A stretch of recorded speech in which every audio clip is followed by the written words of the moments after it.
Welcome. So in this video, we are going to talk about the different things that you need to do in December in order to complete your college application on time. So again, these are some videos that we've made at Bond Wilson to try to help out our high school seniors who are thinking about applying to college for next year, or maybe just in the future. So really in December, you just want to make sure you're completing some of the tasks we already talked about. Really important is you want to continue working on your FAFSA or your federal application for student aid. The FAFSA is incredibly important because it determines how much financial aid you'll get.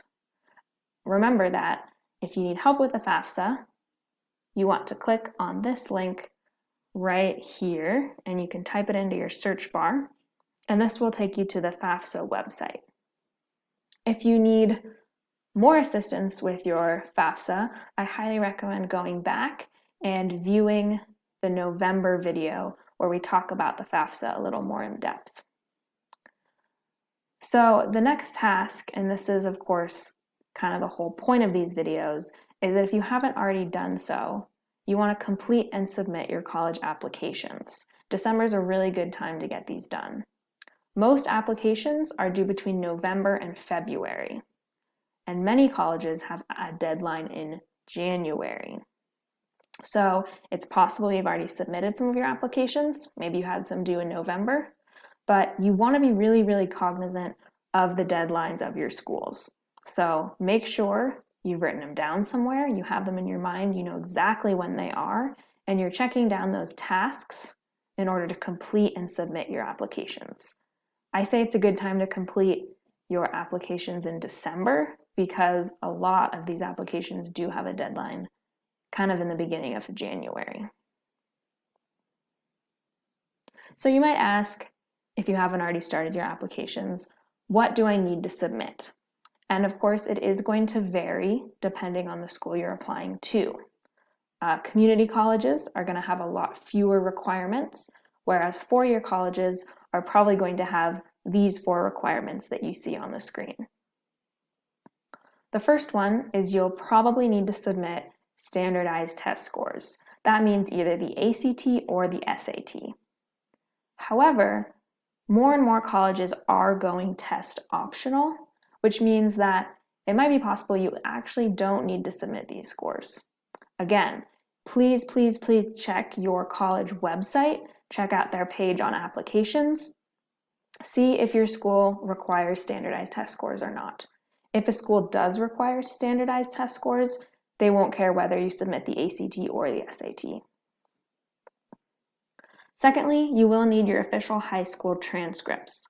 You can ask your counselor for a copy of these, and you can self-report your grades. However, you will probably also need to send your school's official high school transcripts.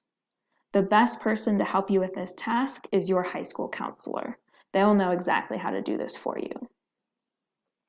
Number 3, you will need your letters of recommendation, which we talked about in our November video.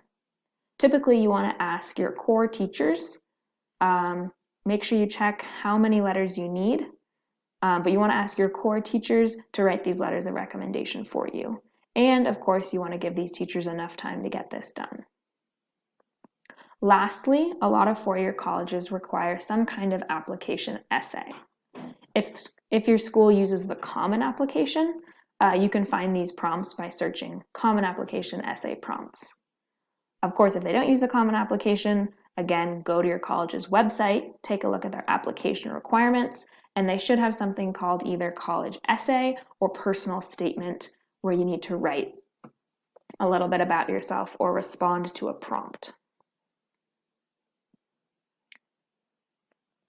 So for regular decision, often, like I said, the deadline is January or February. Might be as early as November, but January and February is pretty common. You might be asking yourself, all right, I've submitted my applications. When will I know if I've been accepted? The most obvious way to figure this out, of course, is to check out your college's website, and you'll be able to find the answer to this question. However, if your deadline was in January and February, you will most likely be notified in March or April about whether or not you've been accepted.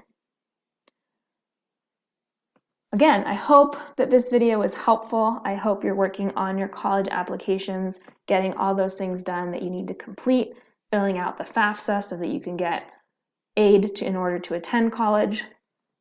If you have any questions, I highly recommend reaching out or doing your own research.